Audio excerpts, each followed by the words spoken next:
ஆவியினால் நான் நிரம்ப விரும்புகிறேன்னு சொல்லி நம்மளை ஒப்பு கொடுக்கும்போது என்ன நடக்குதுன்னா பல காரியங்கள் இருக்குது. ஒன்று 19ஆம் வசனம் சொல்லுகிறது, சங்கீதங்களாலும் கீர்த்தனைகளாலும் ஞான பாட்டுகளாலும் ஒருவருக்கு ஒரு புத்தி சொல்லி கொண்டு இருதயத்தில் கத்தரை பாடி கீர்த்தனம் பண்ண ஆரம்பிச்சிருவோம். கத்தரை ஒர்ஷிப் பண்ணுறதை பார்த்தாலே தெரியும் ஒரு மனுஷன் ஆவியினால் நிரம்பி இருக்கிறானா இல்லையான்னு. பாட்டு வரும் தானா. 2வது 20ஆம் வசனம், நம்முடைய கர்த்தராகிய இயேசுவின் நாமத்தினாலே எப்பொழுதும் எல்லாவற்றுக்காகவும் பிதாவை தேவனை ஸ்தோத்தரித்து கர்த்தருக்கு நன்றி சொல்லுவாங்க. எல்லாத்த குறித்தும் எப்பொழுதும் நன்றி சொல்லி கொண்டே இருப்பாங்க. நன்றி இயேசுவே, நன்றி தேவனே என்று சொல்லி நன்றி எல்லாவற்றை குறித்தும் நன்றி உணர்வோடு இருப்பார்கள்.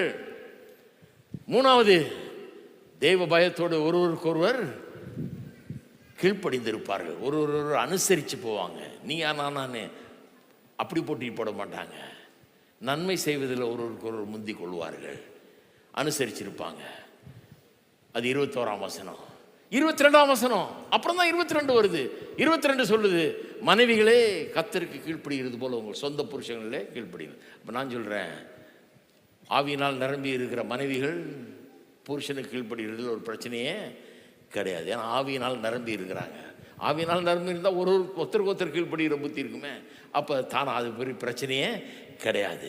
25ஆம் வசனத்தை பார்த்தீங்கன்னா, புருஷர்களே கர்த்தர் சபையில் அன்பு கூறுகிறது போல மனைவிகள் அன்பு கூறுங்கள். ஆவியினால் நிரம்பின புருஷர்கள் மனைவியை இயேசு சபையை அன்பு கூறுகிறது போல அன்பு கூறுவார்கள்.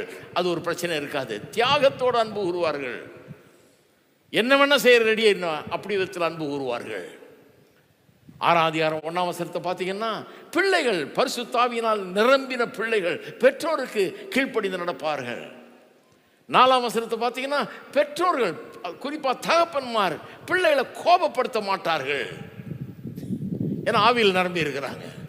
அப்புறம் 5ஆம் வசனத்தை பார்த்தீங்கன்னா, வேலைக்காரர்கள் ஒழுங்காக வேலை செய்வாங்க.